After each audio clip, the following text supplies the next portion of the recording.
Hello my dear students, welcome back to my channel. So आज हम एक बहुत ही इंपॉर्टेंट प्रोसीजर के बारे में पढ़ने वाले हैं, दैट इज़ माइलोग्राफी। Let's start.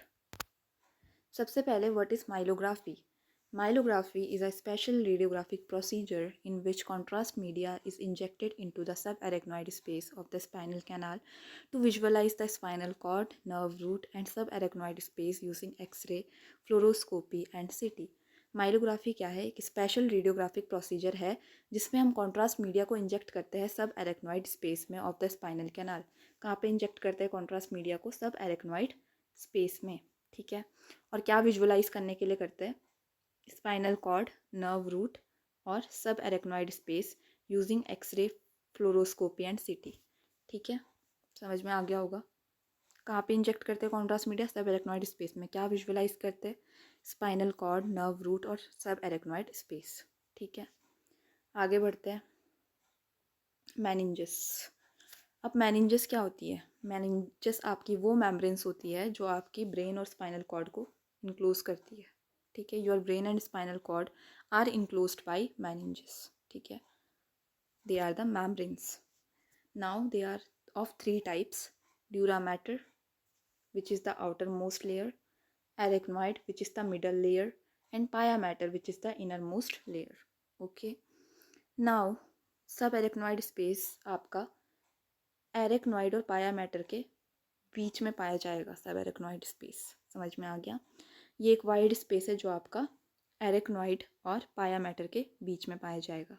ठीक है, you can also see the diagram: skull, dura mater, arachnoid, pia mater and brain tissue. Clear? Now, subarachnoid space is a wide space between arachnoid and pia mater. I already told you. And your subarachnoid space is filled with CSF, that is cerebrospinal fluid. Bathes brain and spinal cord with nutrients. Cushions against shocks and blows. Where contrast is injected for myelogram.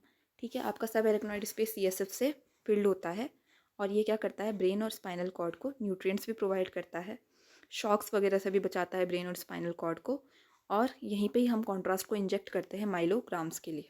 Clear हो गया? सब arachnoid space. Now indications. अब क्या है? Indications क्या है, किस किस केस में हम माइलोग्राफी करेंगे? सबसे पहले disc herniation. What is disc herniation? जब आपकी स्पाइन की डिस्क अपनी नॉर्मल जगह से बाहर निकल जाती है, ठीक है, जिसके कारण जो आपका नियर बाई नर्व है उसमें क्या है? प्रेशर पड़ता है, उसी को हम कहते हैं disc herniation.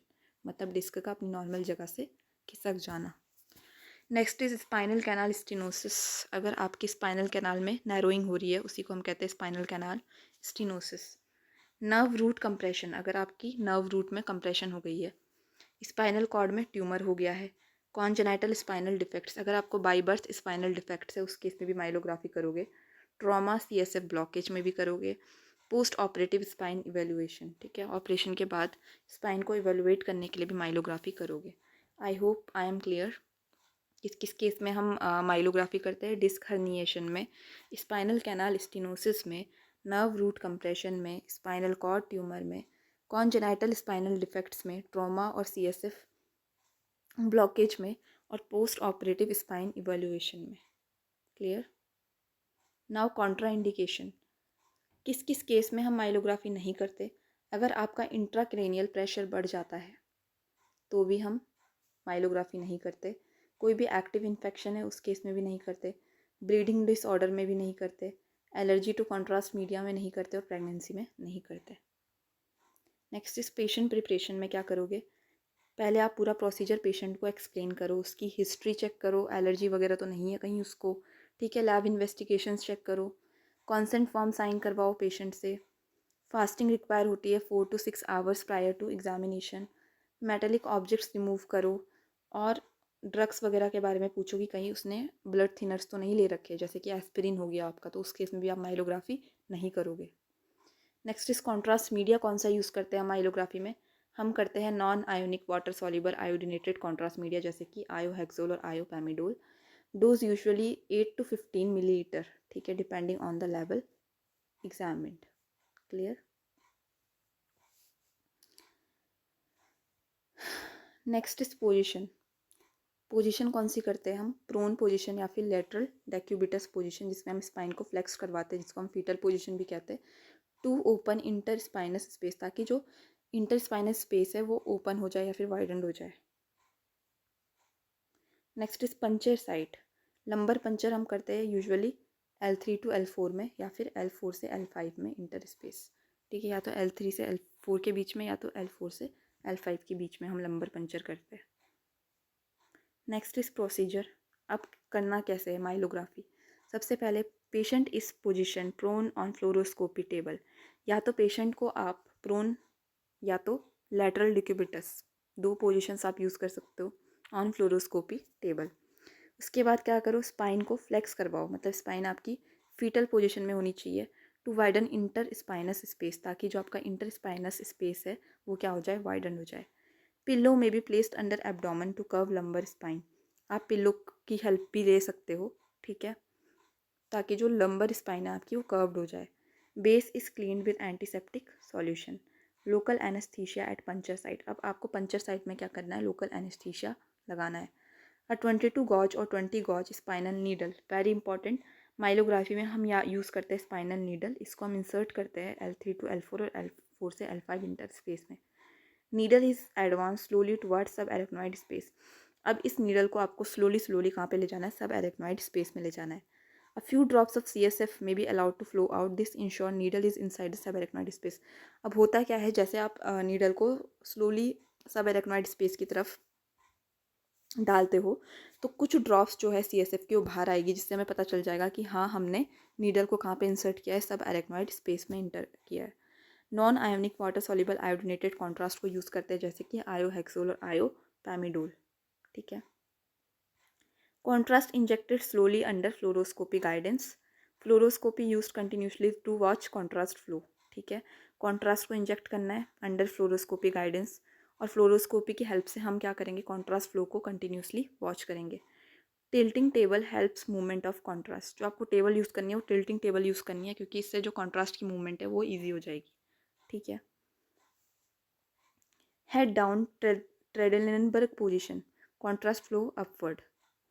Head up keeps contrast in lumbar region, ठीक है। अगर आप हेड डाउन करवाते हो पेशेंट का तो कंट्रास्ट जो है वो ऊपर की तरफ फ्लो करता है, जिससे आप सर्वाइकल स्टडी कर सकते हो। अगर आप हेड अप करवाते हो तो जो कंट्रास्ट है वो कहाँ पे जाता है, लंबर रीजन में जाता है। रेडियोलॉजिस्ट जेंटली रोटेट्स और tilts patient is required to outline nerve roots and subarachnoid space properly. अब क्या करता है रेडियोलॉजिस्ट, पेशेंट को टिल्ट करता है या फिर रोटेट करता है, जिसके कारण नर्व रूट्स क्या होती है, आपकी आउटलाइन होती है, और सब एरेक्नॉइड स्पेस को भी आप प्रॉपर्ली विजुअलाइज कर पाते हो। इमेज में क्या क्या दिखता है आपको, एपी व्यू दिखता है, लेटरल व्यू दिखता है और ऑब्लिक व्यू दिखता है। Oblique view is for visualisation of nerve roots. For better details के लिए पेशेंट को कहाँ पे शिफ्ट करोगे आप, सिटी माइलोग्राफी में, ठीक है। थिन स्लाइस सिटी इमेजेस को लोगे, जिसके कारण आपको जो स्पाइनल कैनाल, स्पाइनल कॉर्ड और नर्व रूट्स है वो बेटर विजुअलाइज होंगी। नीडल को आप क्या करोगे, केयरफुली बाहर निकाल दोगे और ड्रेसिंग आप पंचर साइट में अप्लाई कर दोगे।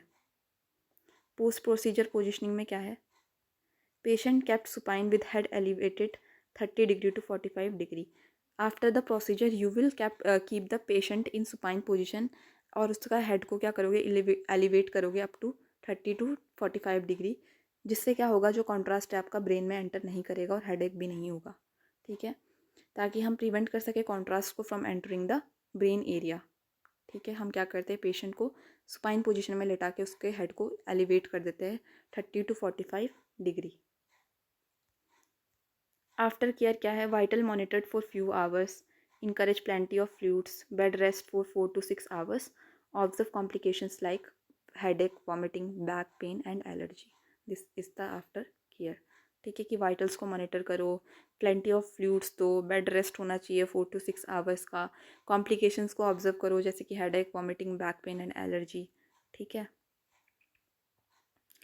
So thank you so much guys, this was all about the माइलोग्राफी position. I hope आपको क्लियर हो गया होगा, ठीक है। कहाँ पे कॉन्ट्रास्ट मीडिया को इंजेक्ट करते हैं और क्या क्या विजुअलाइज करते हैं, मैंने सब कुछ बता दिया आपको। So thank you so much guys, and please like, subscribe and share my channel. Thank you.